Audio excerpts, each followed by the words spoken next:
One very important topic in any conversation about drug abuse is drug abuse prevention, or whether or not anything can be done to prevent drug abuse before it starts. So let's start off by talking about the government. The government tries to prevent drug abuse by making certain substances illegal. And by doing so, they are attempting to limit the availability of those substances, which is a form of prevention. The government also tries to prevent use and abuse by punishing those who use and sell substances. And the idea here, of course, is that people don't like to be punished, so they're not going to use and abuse substances if that leads to punishment. Another way that people try to prevent drug use and drug abuse is through a number of programs that are aimed at children, preteens, and teens. And these programs are often presented in schools, religious groups, and youth groups. And their aim is to stop drug use before it starts.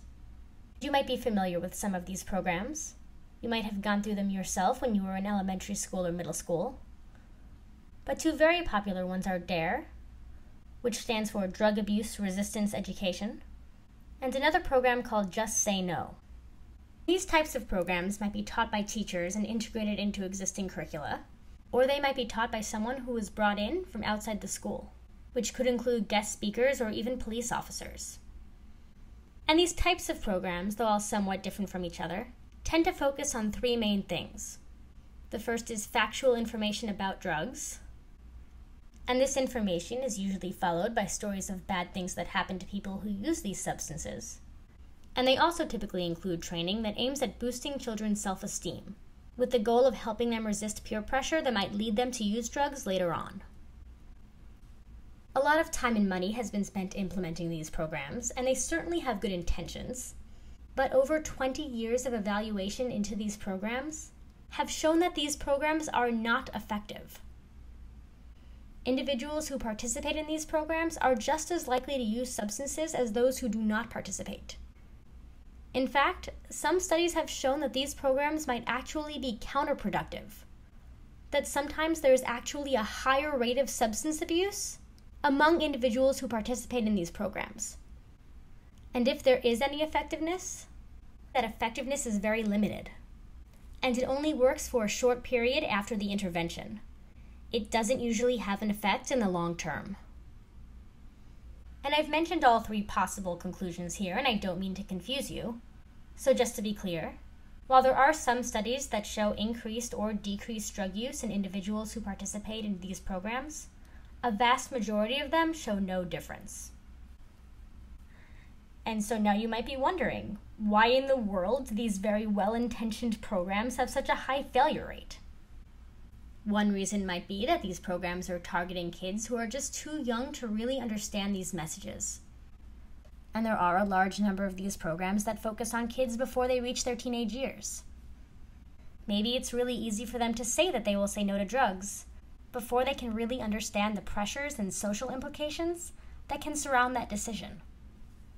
But at the same time, there are also programs that focus on individuals in their teenage years. And it's possible that teens might be too old for these messages. Maybe kids in this age range have already learned about substance use from their peers, and so they can't be inoculated against drug use. And as you might have noticed, these two things kind of contradict each other. So what really might be driving this is content. It might be the case that information that works well with younger kids doesn't work for older ones, and vice versa. There are probably some messages that we can give teens that would be meaningless to elementary school students. And so the key here might be finding the right balance of information. And maybe these programs don't have that balance figured out yet. And this reminds me of another point that I wanted to bring up about content. And that's that programs that rely on scare tactics are generally ineffective. And we don't totally understand why this is. It might be that even though kids and teens and preteens understand the messages of these programs, they may not think that the consequences apply to them. And so while they might be receptive to scare tactics in the short term, it isn't going to affect their long-term decision-making. What about programs that just provide the facts about drug use and leave out any scare tactics or moralistic messages? Well, it turns out that unfortunately, these programs aren't effective either. What about programs that boost self-esteem? Programs that have students take an oath that say that they're going to say no to drugs, as you might have guessed from following this pattern, these programs don't seem to influence drug use either. What about those studies that actually showed an increase in drug use? The studies that show that participants of these programs use substances more than non-participants. In this case, it's possible that participating in these programs might lead students to think that substance use is actually more popular than it really is. And by accidentally transmitting this message, it might actually make these students more likely to use drugs. It's also possible that by telling students about drugs, by making them aware of them and by giving them general knowledge about them, it might lead them to be more curious about some of the drugs that they learn about. So we've talked a whole lot about things that don't work. And now I want to shift gears for a bit and talk about some things that do. Programs that use peers or older adolescents to teach drug prevention programs might be mildly more effective than programs that use adults. Although I will say that this is not supported by all studies. Because in general, it's less about who teaches and more about what is taught. Programs that focus on developing social skills more broadly, as well as teaching things like self-control and stress management, have had some success. And that doesn't mean that programs shouldn't include factual information about substances, or include messages about self-esteem and peer pressure. It just means that these things should be presented alongside other content. And I know that there tends to be a lot of focus on in-school programming about drug prevention, but it turns out that there are also some social factors that can decrease drug use. Things completely outside of typical drug prevention programming. And so I want to take a minute to talk about families and the way that the family structure can influence drug use. And I know that teenage viewers aren't going to like this at all, so I apologize in advance. But some studies have shown that when parents are involved in their children's social lives, when they know their friends and monitor their activities and know their whereabouts, this seems to decrease drug use.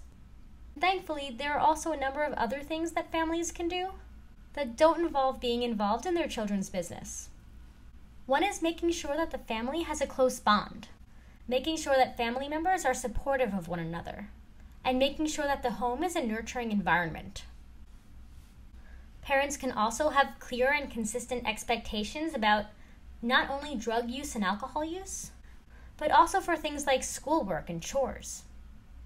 It might be helpful to make sure that the child feels like they are really part of the family, and not just being controlled by it. So letting kids be involved in family decision-making, even for very small decisions, could have a strong influence. Before I go on and talk about anything else, I want to point out that most of the research that has been done in this area is correlational. We're not actually able to determine cause and effect. So it might be that being supportive of children leads them to use fewer substances. Or it could be that children who do not use substances naturally feel more supported by their parents. Or there could be a third variable. Maybe doing well in school leads students to feel more supported by their parents, but also leads them to use fewer substances. And because these studies don't give us a clear understanding about directionality, it means that we can't draw any firm conclusions. But even with all of these problems, these studies are still important. For one thing, there have been a number of experimental studies that support this, studies that do show cause and effect. Also, keep in mind that some of these things just don't lend themselves to experimental studies.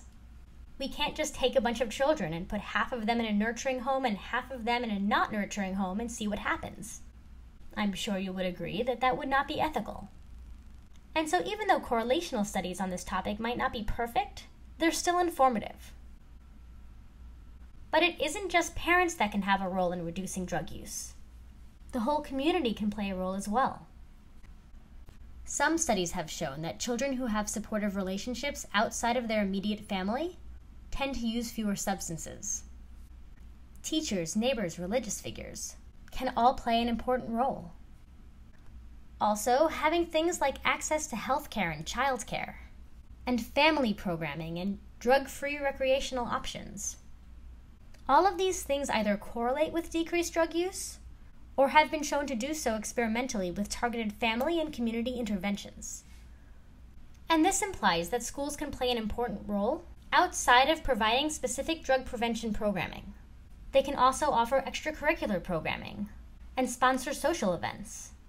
Basically, they can serve the important role of giving children, teens, and preteens things to do that don't involve using substances. But these things don't affect all children equally. It seems that having a supportive community and family seem to be more important for younger children, while school and peer groups seem to be more important for older adolescents. So to summarize everything that we've been talking about in this video, there is no magic bullet that can prevent individuals from using and abusing substances. We don't currently have the ability to sit children down in a room for a few sessions and expect them to be able to change their long-term views. That said, there has been a lot of research looking into new drug prevention strategies, and it's very possible that we'll have more effective programming in the future. But focusing only on this type of programming doesn't give us the whole picture, because family and community can have a huge influence.